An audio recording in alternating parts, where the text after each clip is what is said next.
Olá, meus amigos e minhas amigas. Recentemente, o Kremlin negou ter tentado influenciar as eleições americanas, algo que se tornou um ponto de discussão após o Departamento de Justiça dos Estados Unidos indiciar dois funcionários da rede estatal russa RT.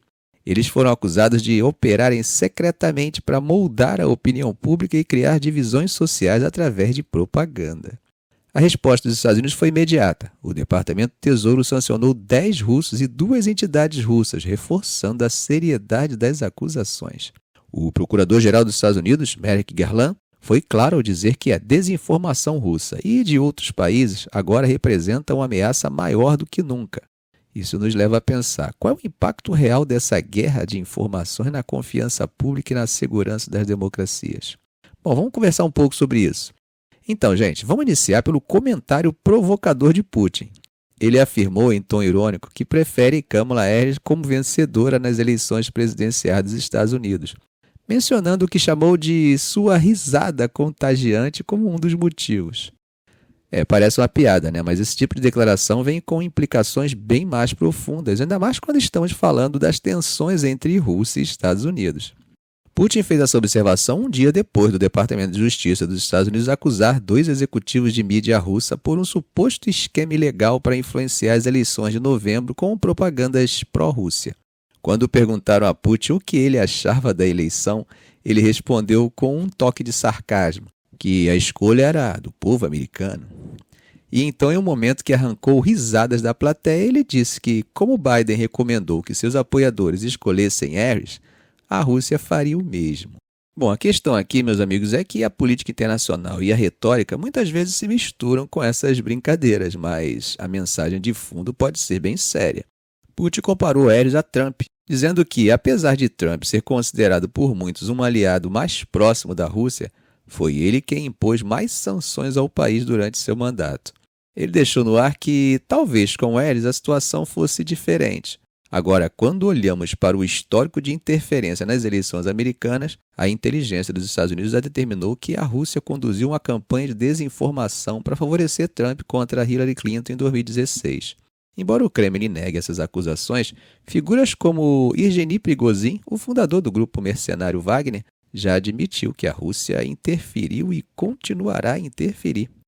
E com essas novas acusações envolvendo a mídia russa, a resposta de Moscou foi rápida. A porta-voz do Ministério das Relações Exteriores da Rússia, nossa velha conhecida Maria Zakharova, afirmou que a Rússia agora pretende retaliar contra a mídia americana.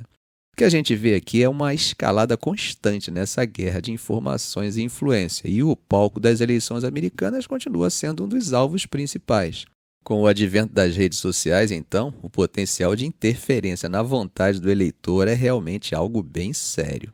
E aí, o que vocês acham? Será que essa retórica de Putin vai influenciar as decisões eleitorais? Diga aí para qual lado o eleitor indeciso poderia pender depois de uma mensagem dessa.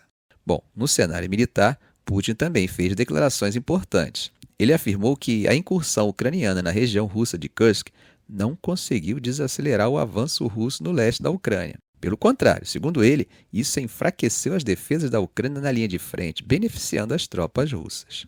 Putin ainda destacou que as forças russas estão lentamente expulsando soldados ucranianos de Kursk, onde, em agosto, como vocês sabem, a Ucrânia lançou o maior ataque em solo russo desde a Segunda Guerra Mundial.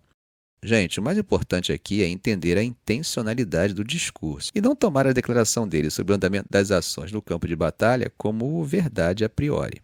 Depois dessa observação, ele deixou claro o que realmente, em termos objetivos, estaria em jogo: o controle da região de Donbass, que para ele é o objetivo principal da Rússia.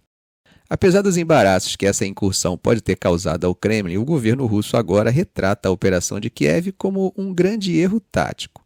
Em vez de conseguir ganhos importantes, eles acabaram, segundo Putin, enfraquecendo suas próprias defesas em outras áreas cruciais. Bom, gente, isso foi o que disse Putin. E o outro lado diz o quê?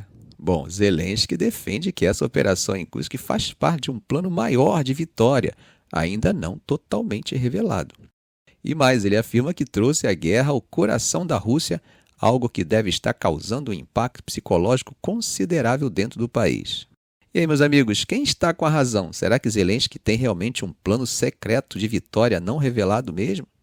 Bom, Como comentamos ontem, o presidente ucraniano fez uma grande reforma no governo, demitindo figuras importantes do naipe de Dmitry Kuleba. Hoje, quinta-feira, os legisladores ucranianos aprovaram a nomeação de 9 novos ministros, incluindo o novo ministro das Relações Exteriores e 2 vice-primeiros ministros. O novo ministro das Relações Exteriores, Andriy Sybiha, é um diplomata experiente, mas pouco conhecido do público. Ele substituiu Dmitry Kuleba, que, como nós sabemos, foi uma das figuras mais destacadas da Ucrânia no cenário internacional, especialmente no Ocidente. Embora a política externa deva continuar com Zelensky liderando os esforços diplomáticos, essa mudança acontece em um momento bem delicado, em que Kiev está pressionando por mais apoio de seus aliados e tentando conquistar o resistente coração do Sul global. Até o Luciano Huck da Angélica entrou nesse circuito de esforço diplomático indireto por meio da imprensa. Zelensky mencionou que o governo precisava de energia nova e que esse outono seria crucial para o país. Vale lembrar que ele viaja aos Estados Unidos em breve com o objetivo de apresentar o tal plano de vitória ao presidente Joe Biden, o que demonstra a urgência de reforçar as parcerias internacionais. A reformulação começou com a renúncia de vários ministros na terça-feira e pelo menos 5 pastas já estavam vagas por demissões anteriores. Entre os novos nomeados, Olha Stefanishina, de 38 anos, agora tem um papel mais amplo, combinando suas responsabilidades anteriores com o Ministério da Justiça. Ela destacou que centenas e milhares de mudanças legais ainda são necessárias para que a Ucrânia possa se tornar membro da União Europeia. Outro nome importante é Herman Smetanin, um jovem de 32 anos que rapidamente ascendeu ao cargo de ministro das Indústrias Estratégicas, responsável pela produção doméstica de armas. Ele tem a difícil missão de garantir que a Ucrânia tenha uma indústria de defesa capaz de sustentar o esforço de guerra. Essa mudança de ministério lembra que o governo de Zelensky, em condições normais de temperatura e pressão, já teria terminado. Mas, considerando a impossibilidade de realizar eleições sob a lei marcial, essa reformulação serve assim como uma forma de renovação política, ou seja, é uma maneira de aliviar a pressão sem recorrer a um processo eleitoral. Agora, a guerra continua implacável. As forças russas seguem avançando no leste e intensificaram os ataques com mísseis e drones em cidades ucranianas, atingindo infraestruturas importantes quase que diariamente. Em seu último discurso, Zelensky destacou 3 prioridades: obter mais defesas aéreas do Ocidente, melhorar a situação no campo de batalha e garantir ajuda estrangeira para reconstruir o país. O presidente ucraniano deve participar de uma reunião do Grupo de Nações que fornece armas à Ucrânia, conhecida como Grupo de Ramstein. Como vocês sabem, ele tem pressionado para que as restrições que impedem o uso de armas ocidentais em ataques de longo alcance contra a Rússia sejam suspensas, mas a Rússia tem alertado sobre as consequências dolorosas se isso realmente acontecer. Bom, gente, mas não podemos esquecer das sanções impostas a Moscou pelo Ocidente. Para enfrentar isso, a Rússia tem avançado em seu esforço para compensar os efeitos negativos dessas sanções. O Kremlin tem tido uma atuação diplomática assertiva e vem contando com parcerias econômicas com diferentes países. Além da Índia e da China, a Sérvia também tem demonstrado simpatia em manter a parceria econômica com Moscou. Mas se tem um país que tem se apresentado como um parceiro cada vez mais importante, é o país mais populoso do mundo, a Índia. O Financial Times, na publicação de ontem, relatou o vazamento de correspondência estatal russa, em que o Ministério da Indústria e Comércio da Rússia elaborou um plano para gastar quase $1 bilhão na aquisição de componentes eletrônicos críticos em outubro de 2022, o que supostamente incluía a possibilidade de construir instalações no território indiano para obter acesso a esses componentes. O Jornal dos Estados Unidos informou que os documentos vazados revelam que a Rússia tem adquirido secretamente eletrônicos sensíveis de uso dual da Índia, com reservas importantes de rúpias indianas acumuladas por bancos russos devido ao aumento das vendas de petróleo para a Índia. O grau em que a Rússia implementou esse plano ainda é meio incerto. Mas voltando à Sérvia, Putin se reuniu com o vice-primeiro-ministro sérvio Aleksandar Vulin ontem à margem do Fórum Oriental em Vladivostok. Putin e Vulin discutiram a remoção de barreiras comerciais bilaterais para reverter a queda nos níveis de comércio, e Vulin afirmou que a Sérvia não imporá sanções à Rússia e não permitirá que seu território seja usado para ações anti-russas. Não sei se vocês se lembram, mas a Sérvia comprou recentemente 12 jatos Rafale da França. o que, de certa forma, pode ter sido visto como um gesto de afastamento do país em relação a Moscou. Mas parece que Putin não desistiu dos sérvios. Ele declarou que espera ver o presidente sérvio Aleksandar Vučić na próxima cúpula dos BRICS em outubro de 2024 em Kazan. Putin também se encontrou ontem com o vice-presidente chinês Han Cheng e enfatizou que o Fórum Econômico Oriental serve como uma plataforma para melhorar o entendimento mútuo e promover a cooperação econômica Rússia-China.